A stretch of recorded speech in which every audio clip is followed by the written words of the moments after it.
Honorable judges, ladies and gentlemen, gambling addiction ensnares its victims with false promise of fortune, stripping them from stability, dignity, and peace of mind. What begins as a moment of thrill can quickly spiral into financial ruin, fractured relationships, and endless pursuit of losses that can never truly be recovered. My name is Firdaus Baskoro, and I am absolutely agree with the motion that this house would give social service and skill training for gambling offenders rather than imprisonment. The proposition side defines this motion as follows. Gambling offenders refers to individuals who commit non-violent crimes related to gambling, such as illegal gambling, financial fraud to fund gambling, or repeat offenses caused by addiction. The limitations to my debate is that it does not apply to violent criminals or organized criminal organizations.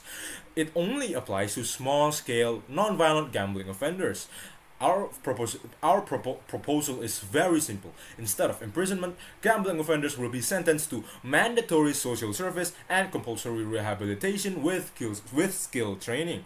This includes counseling for gambling addiction, vocational training programs, and a set number of community service hours.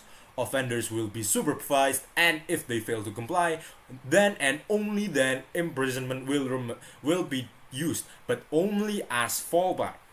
Now, for the background, is this even necessary? Currently, gambling offenders are often sent to prison, but prison does not solve the root of the problem. These people are not violent criminals. Most are victims of addiction or poverty. When they leave prison, they actually carry stigma for themselves. They have no job prospects and often relapse back into gambling or crime. This creates a vicious cycle of reoffending, which burdens both society, the government, and the people which are a victim of these cycles.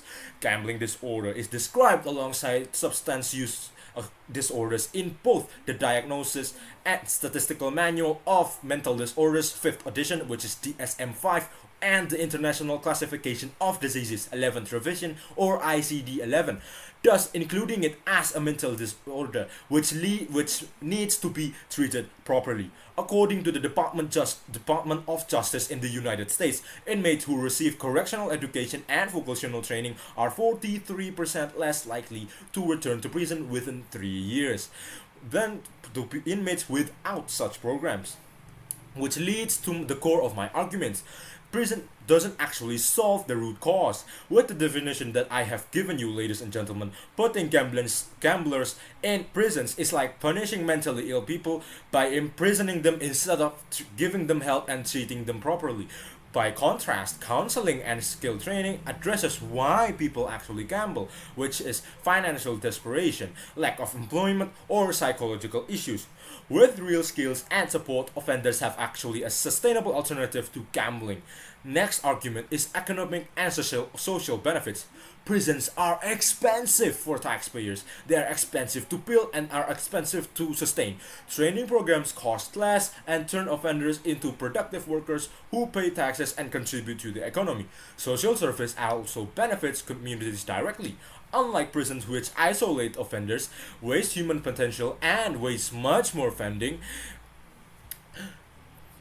community help and community work-based punishment are actually much more efficient in dealing with these problems. Next and lastly, we are actually trying to focus on the reintegration and reducing the amount of recidivism. A prison record stigmatizes offenders, making them harder to get jobs and forcing them back into crime. This is why, according to RAND Corporation, 68% of people who go to prison in the US are put back into prison within 3 years. Our proposal actually successfully allows participants to reintegrate with clean records, jobs, and dignity, which reduces chances of reoffending and strengthens families and communities. In conclusion, ladies and gentlemen, prison punishes, but it does not heal.